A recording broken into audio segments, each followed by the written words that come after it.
अस्सलाम वालेकुम। क्या हाल है बच्चों? उम्मीद है आप लोग सब खैरियत से होंगे। आज हम class 9th physics new book chapter number 6 के न्यूमेरिकल सॉल्व करेंगे। तो न्यूमेरिकल नंबर 1 है अ spring is stretch 20 millimetre by a load of 40 Newton. एक स्प्रिंग को 40 न्यूटन की लोड से खींचा जाए, स्ट्रेच खींचा जाए तो वो 20 मिलीमीटर लंबा हो जाता है। Calculate the value of spring constant. तो उसकी स्प्रिंग कांस्टेंट जो है वो बताएं, कैलकुलेट करें। स्प्रिंग कांस्टेंट का मतलब स्प्रिंग की सख्ती। If an object causes an extension of 16 millimetre, अगर स्प्रिंग 16 मिलीमीटर लंबा हो जाए तो what will B its weight, तो फिर उसका वज़न क्या होगा। तो यहाँ से आपने गिवन डेटा में आपके पास गिवन डेटा में x1 जो है बच्चों वो दिया हुआ है। यहाँ पे देखें x1 20 मिलीमीटर, x2 16 मिलीमीटर और फोर्स कितनी है जी 40 न्यूटन। ये गिवन डेटा मेरे आपने लिखना है जी। x1 20 मिलीमीटर, मिलीमीटर को मीटर में लाने के लिए 1000 से डिवाइड करते हैं। इसको डिवाइड करेंगे तो 0.02 आ जाएगा। फोर्स आपको दी गई है 40 न्यूटन। x2 आपको दिया गया था 16 मिलीमीटर, मिलीमीटर को मीटर में लाने के लिए 1000 से डिवाइड 0.016 मीटर। फाइंड करना है हमने जी स्प्रिंग की सख्ती, स्प्रिंग कांस्टेंट और वेट फाइंड करना है। W is equal to F2। W किसके इक्वल होता है जी F के, तो F2 फाइंड करना है, मतलब W फाइंड करना है। तो हुक ला है जी F1 F is equal to KX। तो F1 लेंगे तो X भी 1 होगा। K फाइंड करेंगे तो K रहने दो, X1 मल्टीप्लाई हो रहा है, यहाँ आके नीचे डिवाइड हो जाएगा। तो F1 हमारे पास है जी 40 और X1 था हमारे पास 20 मिलीमीटर। जब मीटर में लाए थे तो 0.02, 40 को इस पर डिवाइड किया तो आपके पास आ गया जी 2000 न्यूटन पर मीटर। तो 2000 का मतलब 1000 को K लिखा जाता है, 10 की पावर 3 है ये, 3 0 का मतलब K, तो 2K और न्यूटन पर मीटर। ये आपके पास जी स्प्रिंग कांस्टेंट है। तो W is equal to F, तो F is equal to K, तो F2 फाइंड करना है तो यहाँ X भी 2 लेंगे, तो F2 ऐसे ही। K हमारे पास अभी 2000 आया था और X2 जो है वो हमारे पास 16 मिलीमीटर था। तो मिलीमीटर को जब हम मीटर में लाए थे तो 0.016, इसको इससे मल्टीप्लाई करेंगे तो वेट आ जाएगा 32 न्यूटन। अब हम देखते हैं न्यूमेरिकल नंबर 2। न्यूमेरिकल नंबर 2 है जी the mass of 5 litre of milk is 4.5 kg। 5 litre दूध का मैस 4.5 किलोग्राम है। फाइंड इट्स डेंसिटी, इसकी डेंसिटी मालूम करें in SI unit, SI unit में। तो भाई डेंसिटी का जो SI यूनिट है वो आप याद रखें किलोग्राम पर क्यूबिक मीटर होता है। तो हमने आंसर देना है जी किलोग्राम पर क्यूबिक मीटर में, ठीक है। तो यहाँ पे गिवन डेटा जी हमारे पास ये देखें जी, तो हमारे पास वॉल्यूम कितना है जी, V कितना है 5 लीटर और मैस कितना है जी 4.5 kg, 4.5 kg M और V 5 लीटर। फाइंड डेंसिटी करना है, मतलब D फाइंड करना है, या रो लिखें या D लिख दें। तो गिवन डेटा में आपने 5 लीटर, अब हमें आंसर चाहिए जी किसमें, ऐसा यूनिट में। तो डेंसिटी का यूनिट होता है जी, अभी आपको बताया किलोग्राम पर क्यूबिक मीटर, तो हमने इसको पहले लेकर आना है जी किसमें, क्यूबिक मीटर में। तो याद रखें जो 1 लीटर होता है वो 0.001 क्यूबिक मीटर के इक्वल होता है। तो यहाँ पे कितने 5 लीटर, तो भाई इसको 5 से मल्टीप्लाई कर देंगे तो हमारे पास जो वॉल्यूम है वो कितना आ जाएगा 0.005 क्यूबिक मीटर। मैस हमारे पास दिया होता 4.5 kg। फाइंड करनी थी जी डेंसिटी, फाइंड करनी थी। डेंसिटी का फार्मूला है जी मैस ओवर वॉल्यूम। मैस 4.5 और V 0.005 था, तो इसको डिवाइड करेंगे तो आपके पास आ जाएगा 900 और ऊपर मैस था किलोग्राम, नीचे क्यूबिक मीटर, तो पर क्यूबिक मीटर आ जाएगा। तो so the density of milk, result लिख लें, so the density of milk is 900 kilogram पर क्यूबिक मीटर। तो देखिए आंसर लाना था हमने SI यूनिट में, तो SI यूनिट में लेके आए। हमने पहले 5 लीटर को कन्वर्ट किया क्यूबिक मीटर में। 3 न्यूमेरिकल नंबर 3 है जी, when a solid of mass 60 gram is lowered into a measuring cylinder, 60 gram वजनी ठोस चीज़ को मेजरिंग सिलेंडर में डालने से level of water rises from, पानी की सतह 14 cubic centimetre to 44 cubic centimetre हो जाती है। पानी की सतह 40 थी, फिर हो गई 44। किसको जी? एक ठोस 60 ग्राम वजनी चीज़ को डालने से। बताएं जी उसकी डेंसिटी क्या है उस सॉलिड की। तो डेंसिटी का यूनिट याद रख लें, किलोग्राम पर क्यूबिक मीटर। तो इसमें हमने आंसर लेके आना है। तो हमारे पास गिवन डेटा क्या होगा? मैस 60 ग्राम, V1 पहले शुरू में कितनी थी जी? वॉल्यूम कितना था? 40। जैसे ही उस सॉलिड चीज़ को डाला जिसका वज़न 60 ग्राम था, तो V2 कितना हो गया? 44। तो ये M, ये V1, ये V2। तो ये गिवन डेटा है हमारे पास, M 60 ग्राम, V1 40, V2 44। वो जो हमने अब वॉल्यूम फाइंड करना है उस सॉलिड का, तो भाई पहले था 40, फिर 44 हो गया। तो 44 में से 40 डिवाइड करें तो 4 क्यूबिक सेंटीमीटर वॉल्यूम आ गया। फाइंड करनी है जी पहले डेंसिटी। तो डेंसिटी का फार्मूला मैस ओवर वॉल्यूम। तो मैस कितना है जी? 60 ग्राम, और वॉल्यूम अभी हमने फाइंड किया था, 44 में से 40 निकाले थे तो 4 आ गया था, 4 क्यूबिक सेंटीमीटर। तो जब हम डिवाइड करेंगे 60 को 4 पे तो बेटा 15 आ जाएगा। और ये ग्राम पर क्यूबिक सेंटीमीटर इक्वल होता है 1000 किलोग्राम पर क्यूबिक मीटर की। तो बेटा हम इसकी जगह लिख देंगे 1000। 1000 में कितनी ज़ीरो होती हैं?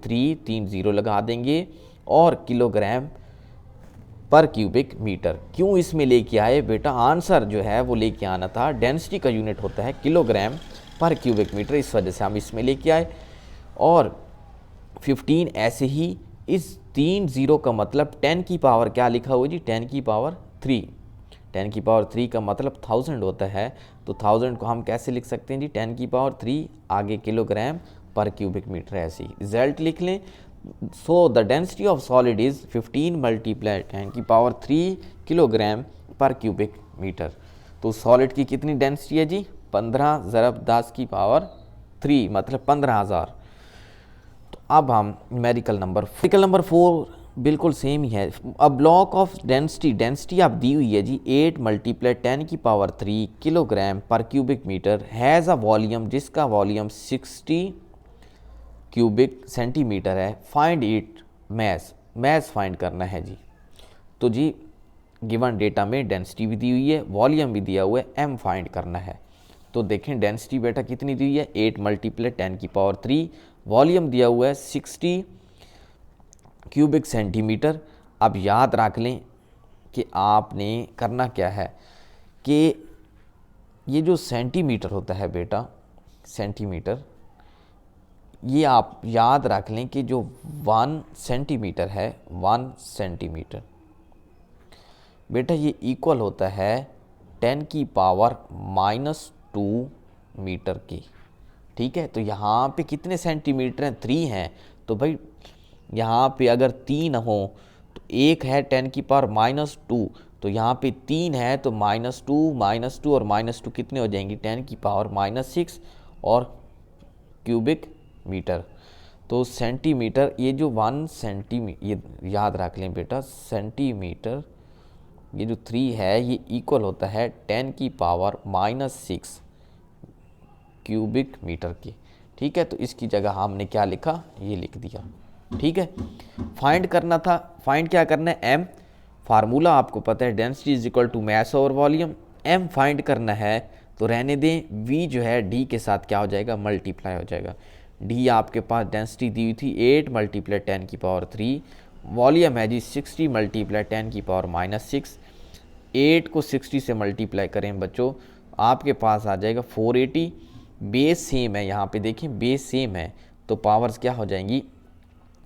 प्लस हो जाएंगी, प्लस माइनस, तो 3 +3 -6 -3 आ गया। और आगे क्या आ जाएगा? किलोग्राम। तो 10 की पावर 480 मल्टीप्लाई 10 की पावर -3 kg। जी यहाँ पे आपको पॉइंट नज़र नहीं आ रहा, जहाँ पे आपको पॉइंट नज़र ना आए इसका मतलब वो लास्ट में मौजूद है। तो 10 की पावर -3 है, तो इसका मतलब कि ये जो पॉइंट है ये कितना, आपने कितने डिजिट पीछे लेके जाना है, 3 डिजिट। तो यहाँ से आप उठा के इस पॉइंट को कहाँ लगा देंगे, इधर। तो पॉइंट से पहले 0.48, तो 0.48 kg। तो रिज़ल्ट क्या आ गया जी, so the mass of block is 0.48 kg। भाई जिसकी डेंसिटी 8 × 10⁻³ थी, वॉल्यूम 60 क्यूबिक सेंटीमीटर था, उसका मैस जो है वो 0.48 किलोग्राम है। अब हम देखते हैं जी न्यूमेरिकल नंबर 5। न्यूमेरिकल नंबर 5 देखते हैं जी। अ ब्रिक, एक ईंट, मयर्स, एक ईंट का साइज़ 5 सेंटीमीटर 10 सेंटीमीटर × 20 सेंटीमीटर है। If it's mass is 5 kg, और उसका मैस 5 किलोग्राम है। Calculate the maximum and minimum pressure, मालूम करें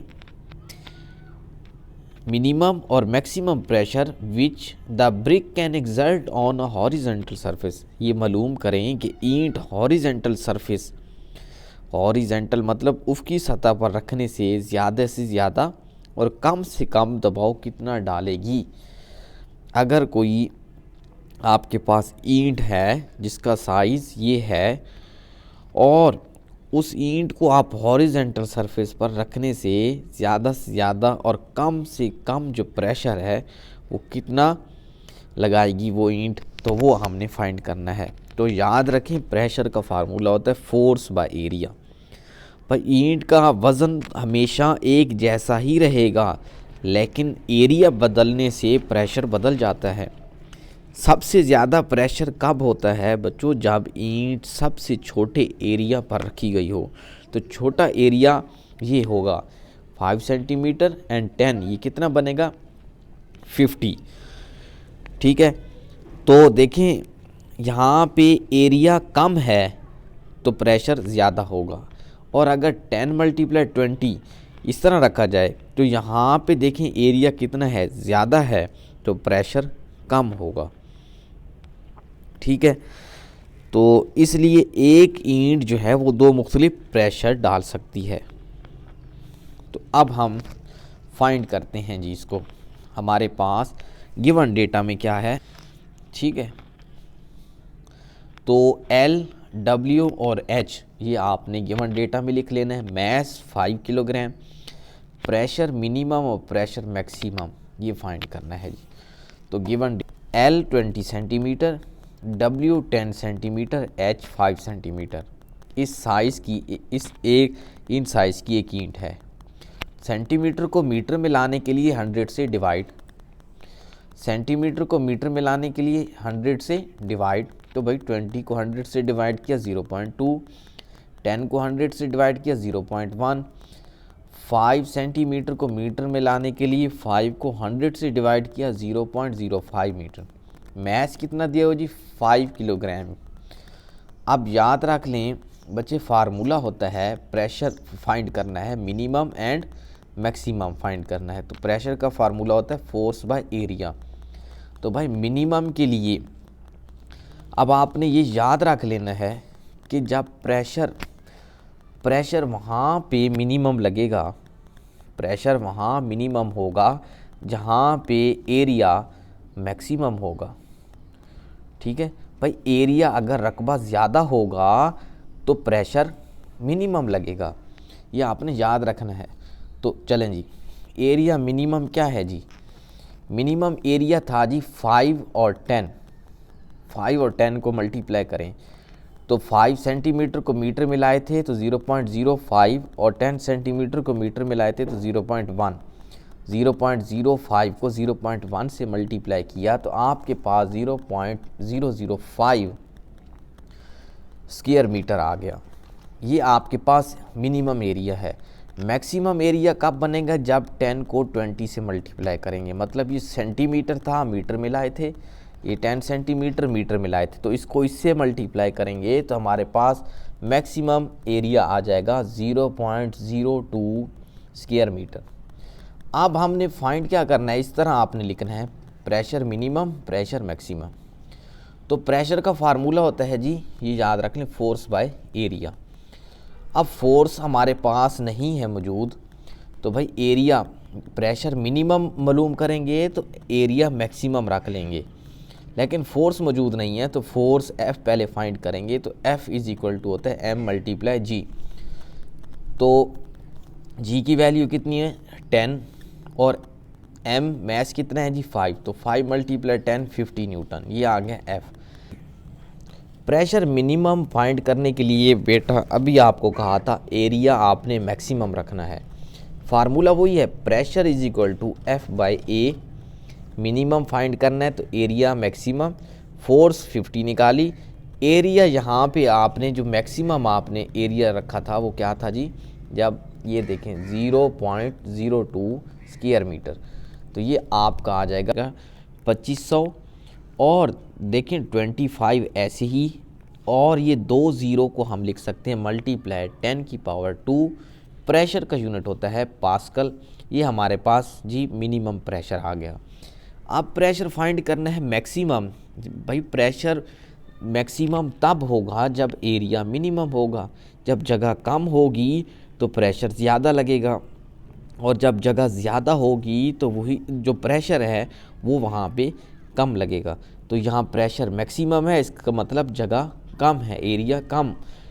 F वही 50 है था 0.005, तो 50 को 0.005 से जब डिवाइड करेंगे आपके पास आ जाएगा 10,000। आप जी एक ऐसे ही, और 4 ज़ीरो को कैसे लिख सकते हैं 10 की पावर 4, और ये है हमारे पास मैक्सिमम प्रेशर, और प्रेशर का यूनिट क्या है जी पास्कल। तो रिजल्ट क्या आ गया, so the maximum pressure is 1 multiply 10 की power 4 pascal and minimum pressure is 25 multiply 10 की पावर 2 पास्कल। तो बच्चों न्यूमेरिकल नंबर 6 देखते हैं। What will be the height of the column in barometer at sea level if mercury is replaced by water of density. भाई water की density बता रहा है 1000 किलोग्राम पर cubic metre, where density of mercury, जहाँ पे मर्करी की density है 13.6 मल्टीप्लाई 10 की पावर 3 किलोग्राम पर क्यूबिक मीटर। मर्करी की डेंसिटी ये है गिवन डेटा में जी, पानी की डेंसिटी ये है। पूछ रहा है कि अगर हम समुद्री सतह पर मर्करी की जगह पानी इस्तेमाल करें तो पानी के कॉलम की ऊंचाई क्या होगी।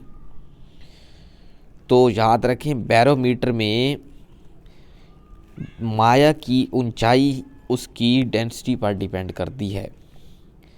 तो मरकरी की डेंसिटी ज़्यादा होती है तो इसकी ऊंचाई कम है, जिसकी डेंसिटी ज़्यादा होगी उसमें उसकी ऊंचाई कम होगी। अब पानी की डेंसिटी देखें कम है, तो फिर इसलिए प्रेशर बराबर रखने के लिए पानी का जो कॉलम है बच्चों वो बहुत ज़्यादा ऊंचा बनाना पड़ता है। तो ये याद रख लें, कम डेंसिटी वाला माया ज़्यादा ऊंचा जाएगा, ज़्यादा ऊंचा ऊपर की तरफ जाएगा, और जिसकी डेंसिटी ज़्यादा होगी उसकी ऊंचाई कम होगी कॉलम में। तो इसको हम सॉल्व करते हैं जी। आपने बिल्कुल इजी है, गिवन डेटा में लिख लें पानी की डेंसिटी रो, पानी की डेंसिटी जी 1000, मरकरी की डेंसिटी दी हुई है जी गिवन डेटा में 13.6 मल्टीप्लाई 10 की पावर 3 किलोग्राम पर क्यूबिक मीटर। जी की वैल्यू क्या होती है जी 10।